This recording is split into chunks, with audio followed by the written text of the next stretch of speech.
तो जो next topic अभी इस लेक्चर में हम पढ़ने वाले हैं उसमें सबसे पहला टॉपिक है हमारा कोरिलेशन कोफिशिएंट। ठीक है, अभी हमने प्रीवियस क्लास में हमने समझा कि दो वेरिएबल्स हम पढ़ने वाले हैं, दो वेरिएबल्स का एक साथ डाटा लिया जाएगा और उनमें आपस में रिलेशनशिप एस्टेब्लिश करेंगे। क्या उनमें पॉजिटिव रिलेशन बनता है या पॉजिटिव नेगेटिव कोरिलेशन बनता है। ठीक है, तो कोरिलेशन को समझने के लिए सबसे पहले जिस वैल्यू की हमें ज़रूरत पड़ेगी वो है कोरिलेशन कोफिशिएंट। ठीक है, इसी की हेल्प से हम दो वेरिएबल्स में कोरिलेशन समझ पाएंगे। जब हम इसकी प्रॉपर्टीज देखेंगे तब हम देखेंगे आर की वैल्यू क्या हमें बताएगी, आर की वैल्यू क्या रिप्रेजेंट करेगी। ठीक है, तो कोरिलेशन कोफिशिएंट का जो सिंबल है वो है आर।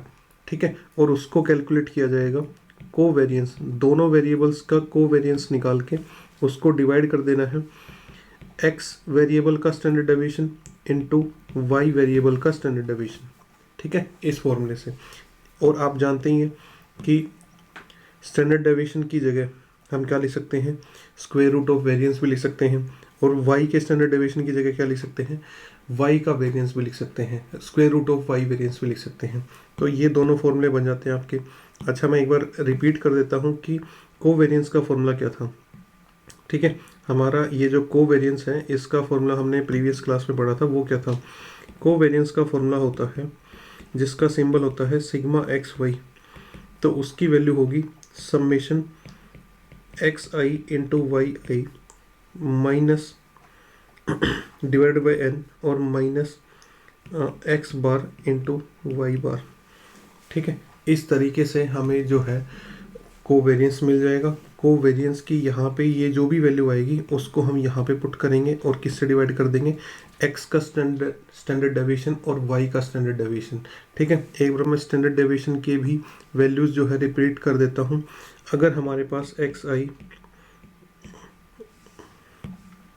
अगर हमारे पास जो डाटा है वो कितना है, x1, x2 और xn, तो इसका जो वेरिएंस होता था वो किस तरीके से कैलकुलेट किया जाता था। उसके लिए या तो ये फॉर्मूला यूज़ किया जा सकता है x1 minus mean whole square plus x2 minus mean whole square plus plus plus xn minus mean whole square divided by n।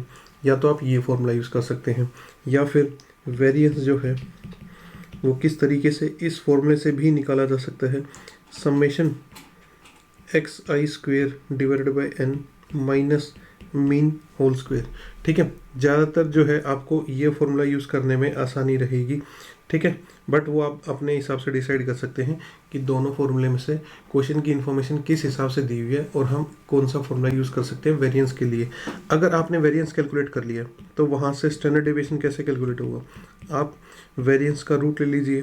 तो sigma is equal to variance of X, X का यहाँ से आपने variance निकाल लिया है, उसका square root कर दीजिए, आपको क्या मिल जाएगा, स्टैंडर्ड डेविएशन मिल जाएगा।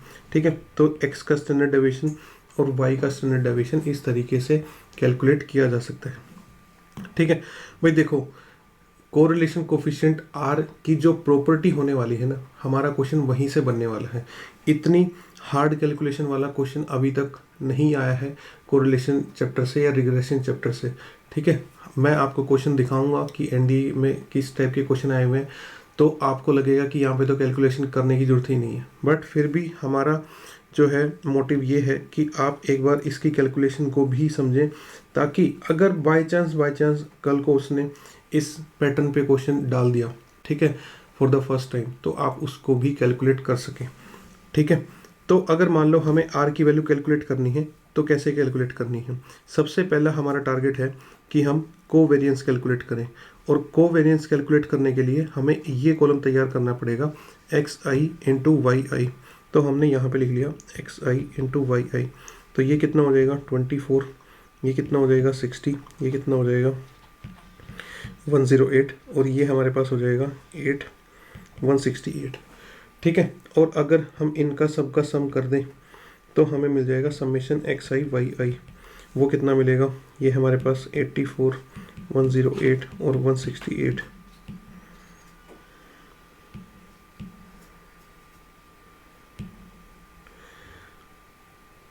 तो ये हमारे पास जो सम है ये कितना आ गया 360। तो इसकी जगह यहाँ पे इसकी जगह हम लिख देंगे 360 डिवाइडेड बाय, हमारे पास कितनी ऑब्जर्वेशंस हैं, 1 2 3 4, 4 ऑब्जर्वेशंस है, माइनस, अब हमें मीन निकालना है। मीन तो देखो दोस्तों सबको आता होगा मीन निकालना, तो बहुत इजी है।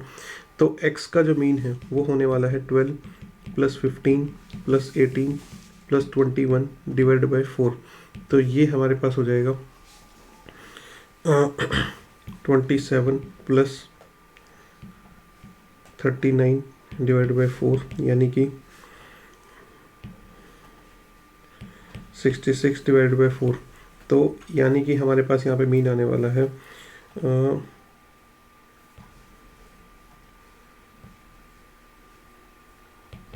16.5। ठीक है, तो यहाँ पे x का जो मीन है वो कितना आया 16.5। इसी तरीके से जो है y का भी मीन निकाल सकते हैं हम।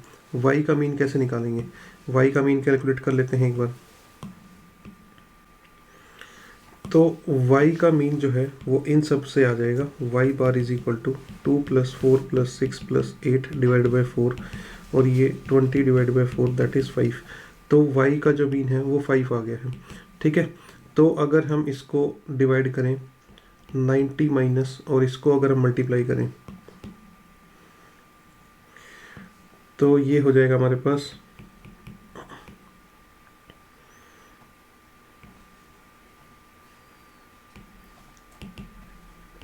7.5। तो जो हमारा कोवेरियंस है x और y का, या जिसका सिंबल सिग्मा एक्स वाई होता है, उसकी वैल्यू हमारे पास कितनी आती है 7.5। इस 7.5 को कहाँ यूज़ करेंगे, इस 7.5 को हम यूज़ करेंगे यहाँ पे, ये जो है यहाँ पे हम 7.5 यूज़ करेंगे। तो r की जो वैल्यू है वो हमारे पास होगी कोवेरियंस ऑफ एक्स वाई, यानी कि 7.5 डिवाइडेड बाय, अब स्टैंडर्ड डेविएशन x और स्टैंडर्ड डेविएशन y का आप कैलकुलेट करेंगे। मैंने आपको फॉर्मूला बताया हुआ है कि x का स्टैंडर्ड डेविएशन कैसे आएगा, वो वेरिएंस निकाल के आएगा। और वेरिएंस कैसे निकालेंगे, समेशन एक्स आई स्क्वेयर। ठीक है, या फिर आप मीन निकाल चुके हैं तो इस फॉर्मूले से भी निकाल सकते हैं कि x1 माइनस इसका मीन था जो हमारे पास वो 16.5 था, उसका square, plus x2 minus 16.5 whole square, plus x3 minus 16.5 whole square, और plus x4 minus 16.5 whole square divided by 4। ये वेरिएंस आ जाएगा। तो यहाँ से स्टैंडर्ड डेविएशन कैसे आएगा, रूट ऑफ वेरिएंस लेके। ठीक है, तो दोनों का स्टैंडर्ड डेविएशन x का और y का स्टैंडर्ड डेविएशन आप कैलकुलेट कीजिए, उसको यहाँ पे दोनों को डिनोमिनेटर में मल्टीप्लाई में रखिए, और ये 7.5 ये मल्टीप्लिकेशन है, ये डेसिमल है। तो 7.5 को दोनों के स्टैंडर्ड डेविएशन से डिवाइड करके फाइनली हमें किसकी वैल्यू मिल जाएगी, r की। ठीक है, तो ये कैलकुलेशन आप कंप्लीट कीजिए। मैं आपको इसकी प्रॉपर्टीज़ बताता हूँ कि कोरिलेशन कोफिशिएंट यानी कि r की क्या प्रॉपर्टीज़ रहेंगी, क्योंकि क्वेश्चन यहीं से बनेगा। ठीक है, चलो देखते हैं। सबसे पहली और इम्पोर्टेंट प्रॉपर्टी ये कहता है कि value of r lies from -1 to 1। जब आप इस r की वैल्यू कैलकुलेट कर लेंगे ना, ये r की वैल्यू आप कैलकुलेट कर लेंगे, इस कैलकुलेशन को कंप्लीट करके, या किसी भी डाटा के लिए आप ये वाला फॉर्मूला अप्लाई करके r की वैल्यू कैलकुलेट कर लेंगे, तो जो r की वैल्यू आएगी ना वो 1 या -1 के बीच में होगी। मैक्सिमम उसकी वैल्यू कितनी हो सकती है, +1, और मिनिमम उसकी वैल्यू कितनी हो सकती है, -1, और उसके बीच में कोई भी वैल्यू जो है रियल वैल्यू हो सकती है। ठीक है, नेक्स्ट जो प्रॉपर्टी है हमारी वो कहता है कि अगर r की वैल्यू इज इक्वल टू 1 आ जाती है, हमने क्या कहा, r की वैल्यू मैक्सिमम 1 तक और मिनिमम कहाँ तक, -1 तक। तो इसमें से r की वैल्यू अगर 1 हो जाती है तो वो जो कोरिलेशन होगा ना वो कौन से टाइप का होगा, वो हमारा होगा परफेक्ट एंड पॉजिटिव। इस टाइप के कोरिलेशन को हम क्या बोलेंगे, perfectly positive correlation, perfectly positive correlation. ठीक है, और अगर r की वैल्यू -1 आती है, ठीक है, r की वैल्यू अगर -1 आती है तो हमारा कोरिलेशन कैसा होगा, परफेक्टली नेगेटिव, नेगेटिव होगा और परफेक्ट होगा। ठीक है, अगर आपसे कोई पूछे कि परफेक्ट रिलेशन क्या होता है, सिर्फ परफेक्ट रिलेशन अगर आपसे पूछा जाए, सिर्फ परफेक्ट रिलेशन या कोरिलेशन आपसे पूछा जाए, तो आप कहेंगे उसमें r की वैल्यू 1 भी हो सकती है, r की वैल्यू -1 भी हो सकती है।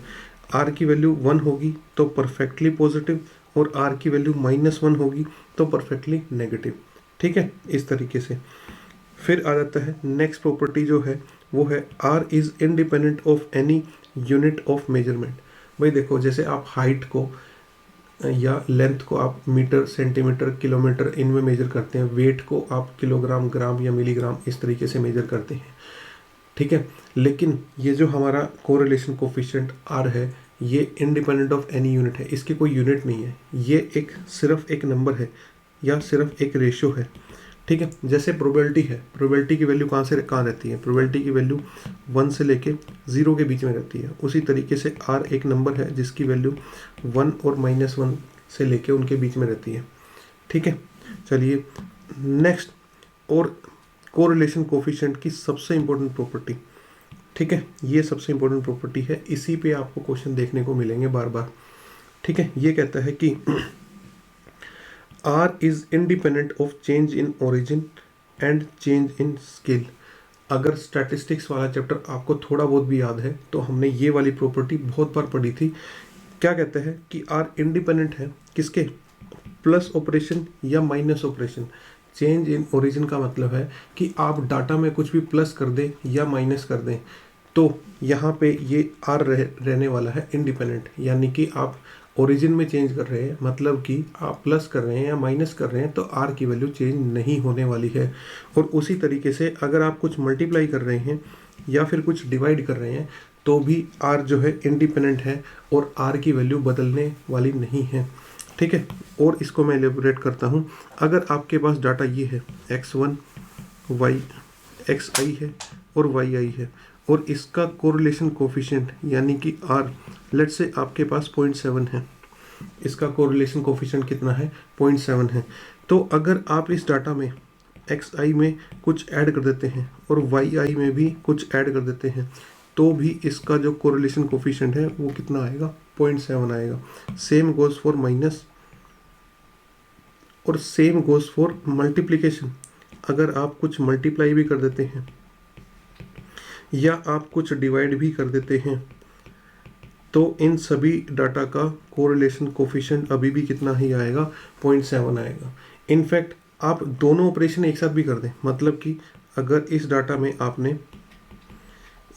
आपने कुछ ऐड भी कर दिया, ठीक है, और कुछ मल्टीप्लाई भी कर दिया आपने, तो भी इसका जो कोरिलेशन कोफिशिएंट है वो उतना का उतना ही रहेगा, ठीक है। तो correlation coefficient is independent of any change in origin और स्केल। ओरिजिन का मतलब प्लस या माइनस करना होता है और स्केल में चेंज करने का मतलब होता है मल्टीप्लाई या डिवाइड करना, ठीक है। चलिए नेक्स्ट प्रॉपर्टी कहता है अगर r की वैल्यू 0 से 1 के बीच में रहती है, मतलब r belongs to open interval 0,1, ठीक है। अगर r की वैल्यू ऐसी है तो आप बोलेंगे वो कैसा रिलेशन है, पॉजिटिव कोरिलेशन है, ठीक है। और अगर r की वैल्यू -1 से 0 के बीच में है, यानी कि r की वैल्यू -1 से लेके ओपन इंटरवल 0 के बीच में है, तो आप बोलेंगे उन दोनों में कैसा रिलेशन है, नेगेटिव कोरिलेशन है। और अगर r की वैल्यू +1 के इक्वल है तो वो पॉजिटिव भी है और वो कैसा रिलेशन बन जाता है, परफेक्टली पॉजिटिव रिलेशन बन जाता है। और अगर r की वैल्यू -1 है तो वो नेगेटिव के साथ साथ परफेक्ट बन जाता है, यानी कि परफेक्टली नेगेटिव बन जाता है, ठीक है। और लास्ट बात ये है कि अगर r की वैल्यू 0 के इक्वल है तो हम ये बोलेंगे जो दोनों वेरिएबल्स हैं x और y, दे आर अनकोरिलेटेड, या फिर ये बोल सकते हैं they are independent of each other. Independent of each other मतलब कि उनमें आपस में कोई भी कोरिलेशन नहीं बन रहा, एक की वैल्यू बढ़ रही है घट रही है तो इससे दूसरे के बारे में कुछ भी पता लगाया नहीं जा सकता, ठीक है, कि दूसरे पे क्या असर पड़ेगा। तो ऐसा जब होगा जब आपके r की वैल्यू क्या होगी, 0, तो यानी कि बोथ वेरिएबल्स आर अनकोरिलेटेड, ठीक है। या फिर ये कह सकते हैं इंडिपेंडेंट हैं आपस में, इंडिपेंडेंट ऑफ ईच अदर, ठीक है। तो ये हमने जो r की वैल्यू पढ़ी है, हमने ये पढ़ा कि वो -1 से लेके 1 तक हो सकती है। 1 मतलब परफेक्टली पॉजिटिव, -1 मतलब परफेक्टली नेगेटिव, 0 से 1 के बीच में है तो पॉजिटिव, 0 से -1 के बीच में है तो नेगेटिव, और 0 वैल्यू इक्वल है तो अनकोरिलेटेड या फिर independent of each other both variables, ठीक है। देखो वैसे तो हमारे पास जो है ग्राफ प्लॉट करना नहीं पूछा जाएगा हमसे, बट ग्राफ को क्वेश्चन में प्रेजेंट करके फिर आपसे पूछ सकता है कि इसकी वैल्यू, जो आर की वैल्यू है वो 1 होगी, या आर की वैल्यू -1 होगी, या आर की वैल्यू नेगेटिव होगी, या आर की वैल्यू पॉजिटिव होगी। ठीक है, तो आपके सामने ये क्वेश्चन रखा जा सकता है, जैसे आपके पास क्वेश्चन में ये ग्राफ दिया जा सकता है, और फिर आपसे पूछा जाएगा कि ये किस टाइप के कोरिलेशन को रिप्रेजेंट करता है। ये हमारा परफेक्टली पॉजिटिव यानी कि r इज इक्वल टू 1 वाले कोरिलेशन को रिप्रेजेंट करता है। कब? जब हमारे एक्स आई की वैल्यू और वाई आई की वैल्यू ऐसे धीरे धीरे एक साथ बढ़े। ठीक है, इसका एक एग्जांपल देता हूँ मैं आपको। जैसे कि अगर मेरे ये दो वेरिएबल हैं एक्स आई और वाई आई, 1 1 2 2 3 3 4 4 5 5, तो इसका जो आर आएगा वो क्या आएगा? 1 आएगा, और उसका जो रिलेशन बनेगा वो कैसा बनेगा? Perfectly positive. और उसका जो ग्राफ है वो कुछ इस तरीके से बनेगा। ठीक है, एक्स एक्सिस पे आप एक्स आई ले सकते हैं और वाई एक्सिस पे आप वाई वेरिएबल को ले सकते हैं और उन पॉइंट्स को प्लॉट कर सकते हैं। पहले आप किस पॉइंट को प्लॉट करेंगे? 1,1 को। दूसरा आप किस पॉइंट को प्लॉट करेंगे? 2,2 को। और इस तरीके से सभी पूरे डाटा को प्लॉट किया जा सकता है। ठीक है, चलिए फिर अगर आपके आर की वैल्यू, आपके आर की वैल्यू 0.9 या 0.5 होती है, देखो अगर 1 के करीब है तो उसको बोला जाएगा पॉजिटिव। बट कैसा पॉजिटिव? Strong positive. तो वो बिल्कुल स्ट्रेट लाइन नहीं बनेगा, बट लगभग थोड़ा थोड़ा स्ट्रेट लाइन जैसा ही बनेगा। ठीक है, मतलब ये जो स्ट्रेट लाइन है इसके आसपास ही रहेगा, इससे ज़्यादा दूर नहीं जाएगा। ठीक है, इसके आसपास ही रहेगा जब आर की वैल्यू कैसी रहेगी? 0.9। ठीक है, अगर आर की वैल्यू और कम हो जाती है, 0 के पास जाने लग जाती है, तो वो जो मिडल लाइन थी हमारी परफेक्टली पॉजिटिव वाली, ठीक है, ये जो परफेक्टली पॉजिटिव वाली लाइन है, अब पॉइंट इससे दूर जाने लगेंगे और थोड़ा सा दूर जाने लगेंगे। ये हमारा कौन सा रिलेशन हो जाएगा? Weak positive. इसमें आर की वैल्यू पॉजिटिव रहेगी बट वो 0 के आसपास रहेगी। ठीक है, और आर की वैल्यू 0 होते ही, आर की वैल्यू 0 के केस में क्या होगा कि सारे पॉइंट्स जो हैं रैंडमली इधर उधर डिस्ट्रीब्यूटेड होंगे। सारे जो हमारे पॉइंट्स हैं x1, y1, x2, y2, x3, y3, ये जो हमारे पॉइंट्स हैं ये रैंडमली डिस्ट्रीब्यूटेड होंगे। यानी कि सेंटर लाइन से कोई भी किधर भी पॉइंट है रैंडमली वो इधर उधर डिस्ट्रीब्यूटेड है। ये कब होगा? जब हमारे पास दोनों वेरिएबल्स में कोई भी कोरिलेशन नहीं होगा, या फिर हम ये कह सकते हैं दोनों वेरिएबल जो है they are independent of each other. ठीक है, चलिए जब हमारे पास कोरिलेशन नेगेटिव में होगा, जब हमारे पास कोरिलेशन नेगेटिव में होगा तो परफेक्टली नेगेटिव कोरिलेशन की वैल्यू क्या होगी? -1। और उस केस में हम कोरिलेशन को क्या बोलेंगे कि दोनों वेरिएबल्स में परफेक्टली नेगेटिव कोरिलेशन है। देखो यहाँ पे जो है, यहाँ पे हमारी ऐसे ऊपर जाती हुई लाइन बन रही है स्ट्रेट, यहाँ पे भी स्ट्रेट लाइन बनेगी, लेकिन कैसी बनेगी? नीचे जाती हुई, बिल्कुल ऐसे। ठीक है, जैसे जैसे एक्स आई की वैल्यू बढ़ेगी, वाई आई की वैल्यू कम होगी। ठीक है, मैं एक एग्जांपल देता हूँ, जैसे कि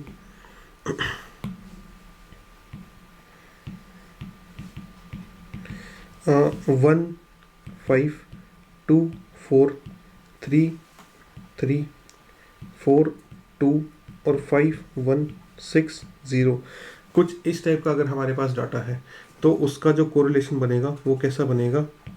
कोरिलेशन कोफिशिएंट की वैल्यू क्या आएगी? -1। और उसका जो कोरिलेशन कोफिशिएंट, जो टाइप ऑफ कोरिलेशन बनेगा वो परफेक्टली नेगेटिव बनेगा। और अगर ग्राफ आपसे पूछा जाए कि किस टाइप का ग्राफ बनेगा, तो इस टाइप का जो है उसका ग्राफ बनने वाला है। स्ट्रेट लाइन में होंगे लेकिन नीचे की साइड। जैसे जैसे हम एक्स वेरिएबल में आगे बढ़ेंगे, वाई वेरिएबल में हम कम होते जाएंगे। ठीक है, उसके बाद कौन सा आता है? उसके बाद हमारा पास आता है नेगेटिव बट स्ट्रोंगली नेगेटिव। वो वैल्यू आपकी कैसी होगी? नेगेटिव में तो होगी आपके आर की वैल्यू, लेकिन -1 के करीब होगी। ठीक है, तो ये जो डाउनवर्ड वाली जो स्ट्रेट लाइन थी, ये जो हमारी डाउनवर्ड वाली स्ट्रेट लाइन है, ठीक है, अब पॉइंट थोड़ा सा इधर उधर डिस्ट्रीब्यूट होने लग जाएंगे, ज़्यादा दूर नहीं जाएंगे, बट इसके ऊपर और नीचे थोड़ा सा डिस्टोर्टेड होंगे या डाइवर्टेड होंगे। ठीक है, जैसे जैसे आप आर की वैल्यू 0 के करीब बढ़ेंगे तो सेंट्रल जो ये डाउन वाली जो लाइन थी, पॉइंट इससे दूर जाने लगेंगे। और ये कैसा रिलेशन होगा?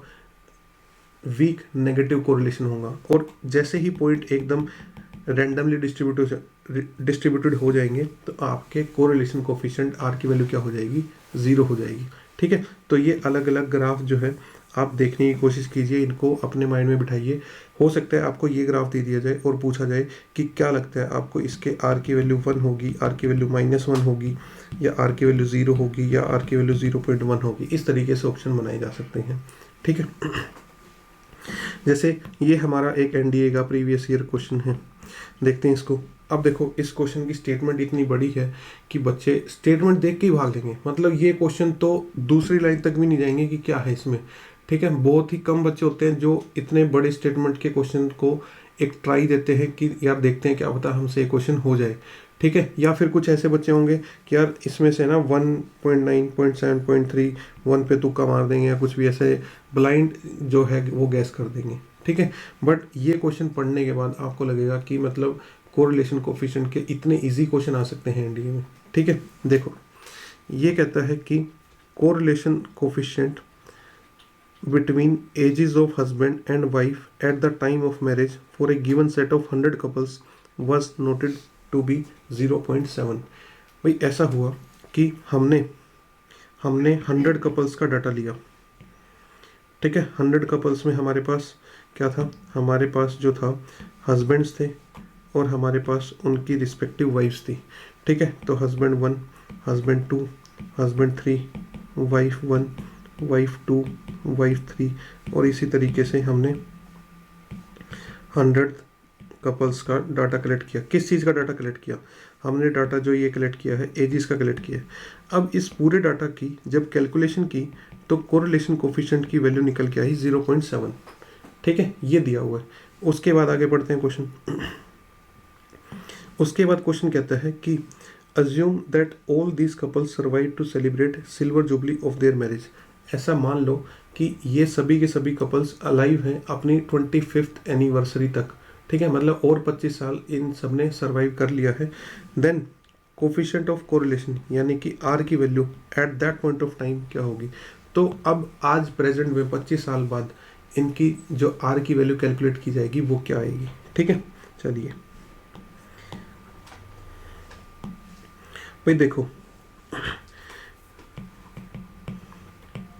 अगर 25 ईयर्स के बाद फर्स्ट हस्बैंड की एज कैलकुलेट की जाए तो वो H1 + 25 हो जाएगी, और यहाँ पे W1 + 25 हो जाएगी। इसी तरीके से H2 + 25, W2 + 25, और हर किसी की एज में H100 + 25 और W100 + 25 हो जाएगा। अब इस डाटा का जो कोरिलेशन कोफिशिएंट है वो कितना होगा, R कितना होगा। एक बार इस प्रॉपर्टी पे आ जाइए। ये प्रॉपर्टी क्या कहती है, R is independent of change in origin and change in scale. यानी कि आप कुछ प्लस करो, माइनस करो, डिवाइड करो या मल्टीप्लाई करो, R की वैल्यू चेंज नहीं होने वाली है। हमने इस क्वेश्चन में क्या किया है, हमने इस क्वेश्चन में प्लस ही तो किया है। हमने यहाँ से यहाँ आने के लिए +25 ही तो ऐड किया।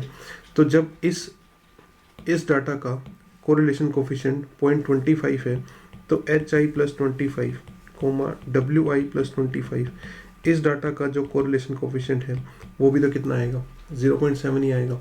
ठीक है, तो देखो मेरे को एक्सप्लेन करने में इतना टाइम लगा, अदरवाइज जैसे ही आप इस क्वेश्चन की स्टेटमेंट पढ़ेंगे सीधा इस प्रॉपर्टी पे आप जाएंगे और टिक करेंगे।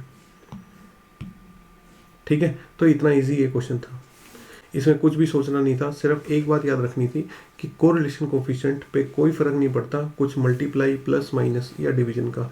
It is independent of change in origin and change in scale. चलिए एक और क्वेश्चन कर लेते हैं।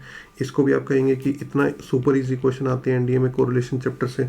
ये कहता है if R is the coefficient of correlation between X and Y. भाई एक्स आई कोई डाटा है और वाई आई कोई डाटा है, और उसका कोरिलेशन कोफिशिएंट निकाला गया। ठीक है, वो कितना आया, आर आया। तो उसका जो कोरिलेशन कोफिशिएंट है वो हमारे पास कैलकुलेट होके आता है आर। तो 3xi + 4, -3yi + 3, इसका कोरिलेशन कोफिशिएंट कितना होगा। अगेन हम यहाँ पे कुछ मल्टीप्लाई कर रहे हैं, कुछ ऐड कर रहे हैं। इसमें हमने क्या किया, 3 मल्टीप्लाई किया, 4 ऐड किया। इसमें हमने क्या किया, -3 से मल्टीप्लाई किया और +3 ऐड किया। लेकिन हम जब पढ़ चुके हैं, सेम यही प्रॉपर्टी यहाँ पे यूज़ हो रही है कि R is independent of change in origin and scale. मतलब उसमें प्लस करो, माइनस करो, मल्टीप्लाई करो, डिवाइड करो, कुछ फ़र्क नहीं पड़ेगा। तो अगेन फिर से इस क्वेश्चन का आंसर क्या हो जाता है, R हो जाता है। ठीक है, बच्चे दिमाग लगाएंगे कि इसमें माइनस हो जाएगा, √3 हो जाएगा, क्या हो जाएगा, कुछ नहीं होगा। कोरिलेशन कोफिशिएंट बदलेगा नहीं। तो इस लेवल के क्वेश्चन आए हुए हैं, कोई कैलकुलेशन नहीं है उसमें, सिर्फ एक प्रॉपर्टी पे 2 बार क्वेश्चन आए हुए हैं। ठीक है, तो चलिए इसके और क्वेश्चन और फंडामेंटल्स हम नेक्स्ट क्लास में डिस्कस करेंगे। Till then you keep learning and keep smiling. Thank you.